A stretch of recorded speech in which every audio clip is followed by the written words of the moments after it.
Assalamualaikum warahmatullahi wabarakatuh. Alhamdulillahilladzi arsala rasulahu bil huda wa dinil haqqi liyudhhirahu 'alad dini kullihi walau karihal musyrikun. Asyhadu an la ilaha illallah wahdahu la syarika lah wa anna Muhammadan abduhu wa rasuluh wa ba'd. Dunia memiliki watak sebagaimana yang telah dikatakan oleh sang penyair, "Thamaniyatun tajri 'alal insan fala budda lil insani minats thamaniyah." 8 perkara yang selalu melalui kehidupan manusia dan hampir semua manusia pasti akan menemuinya. Ijtima'un wa furqatun, ada pertemuan, ada perpisahan. Wa sururun wa huznun, ada masa gembira, ada masa sedih. Wa usrun wa yusrun, ada masa mudah, ada masa sulit. Wa suqmun wa sihhatun, ada masa sehat, ada masa sakit. Apalagi bagi seorang mukmin, sebagaimana yang telah dikatakan oleh Rasulullah SAW, ad-dunya sijnul mu'min wa jannatul kafir. Dunia itu penjara buat orang mukmin dan surga buat orang kafir. Sehingga bagi seorang mukmin harus berhati-hati di dalam menyikapi dunia.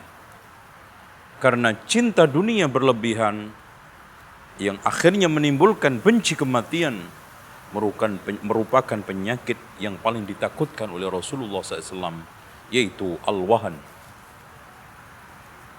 Oleh karena itu Rasulullah SAW mengingatkan kepada kita semua, kun fid dunya ka'annaka gharibun aw 'abiru sabil.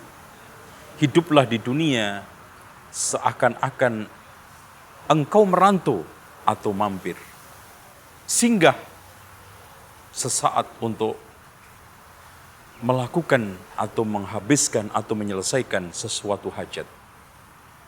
Maka pada saat Rasulullah SAW habis tidur dan tikar yang terbuat dari pelepah kurma membekas di dalam tubuhnya, maka salah seorang sahabat Rasulullah SAW merasa kasihan. Kenapa ya Rasulullah, engkau tidak berusaha untuk memerintahkan saya mencari bantal yang agak empuk, alas tidur yang agak sedikit lembut? Apa kata beliau? Mali walid dunya. Apa urusannya saya dengan dunia? Ma ana walid dunya illa karakibin. Sesungguhnya saya buat dunia seperti orang yang naik. Istadalla tahta syajarah, yang berteduh sesaat di bawah pohon untuk sedikit mencari peristirahatan, untuk agak sedikit menghilangkan keringat. Summa raha wa tarakaha, kemudian dia pergi lalu meninggalkannya.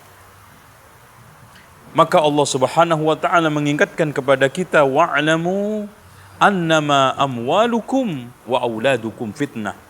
Ketahuilah sesungguhnya harta kalian, anak kalian adalah fitnah. Maka siapa yang tidak pandai-pandai menyikapi harta yang dititipkan oleh Allah Subhanahu wa taala, maka harta tersebut akan menghancurkan.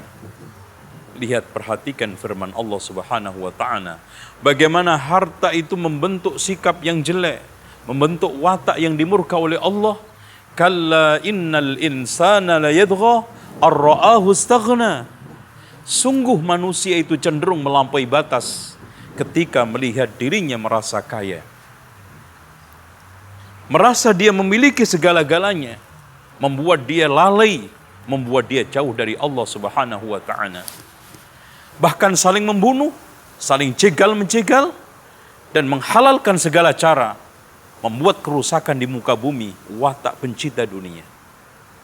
Sehingga Rasulullah SAW mengatakan, ma dhi'bani ja'i'ani ursila fi ghanamin bi afsad lahuma min hirsil mar'i 'alal mal wasyaraf lidinihi.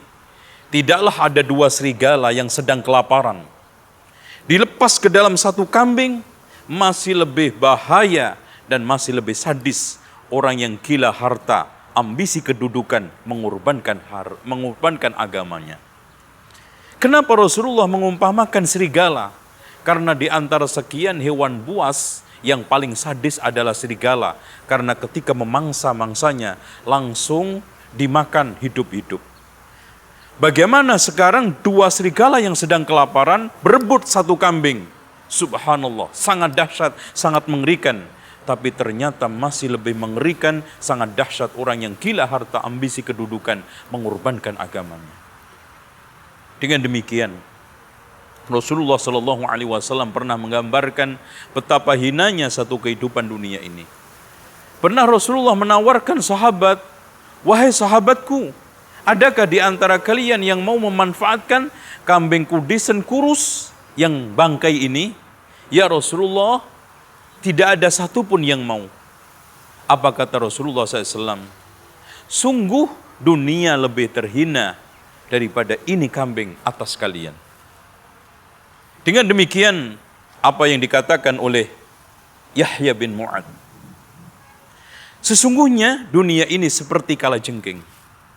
Kalau kamu tidak pinter-pinter menjampi, tidak pinter-pinter melakukan ruqyah, jangan coba memegangnya. Apa yang dimaksud ruqyahnya? Apa yang dimaksud jampi? Ambillah dengan cara yang halal dan tunaikan haknya. Dan sungguh ketika orang meninggal dunia, terkena musibah dua. Bukan meninggal dunianya, tetapi harta yang dicari dengan cara yang halal, dia tinggalkan semua dan nanti menghadap Allah Subhanahu wa Ta'ala, dihisab semuanya. Dengan demikian, mudah-mudahan Allah Subhanahu wa Ta'ala menjadikan kita sebagai orang yang memanfaatkan dunia pada tempatnya sesuai dengan arahan Allah, wabtaghi fima atakallahu daral akhirah wala tansa nasibaka minad dunya. Carilah kehidupan akhirat dengan keduniaan kamu, berarti dunia sarana tujuan adalah akhirat, tapi kita tidak mengapa untuk menikmatinya. Dan kita akan bisa beri kesimpulan, dunia adalah sarana tujuan kita akhirat. Jangan sampai kita balik, dunia menjadi tujuan kita, akhirat hanya menjadi sarana, maka akan hancur menghancurkan dan kita akan kembali kepada Allah Subhanahu wa Ta'ala dalam keadaan merugi. Wal asri innal insana lafi khusr illa alladhina amanu wa amilus salihat wa tawasaw bil haqqi wa tawasaw bis sabr. Demikian, mudah-mudahan apa yang telah saya sampaikan ini bermanfaat. Dan cinta dunia seperti minum air garam yang tidak pernah ada puasnya. Mengejarnya seperti berenang di danau buaya, pasti sangat berbahaya. Bukan malah kita itu menerkam, tapi diterkam. Orang yang mencarinya seperti mengejar binatang buas. Oleh karena itu, rakus dan rakus. Sehingga sampai dikatakan oleh Rasulullah SAW, kalau seandainya manusia memiliki dua lembah, maka akan berangan-angan memiliki yang ketiganya dan tidak puas sebelum masuk ke tanah kuburan dan mulutnya dimasuki oleh tanah kuburan. Aqulu qawli hadza wastaghfirullaha li wa lakum wastaghfirullahal azim innallaha huwal ghafurur rahim. Wassalamu alaikum warahmatullahi wabarakatuh.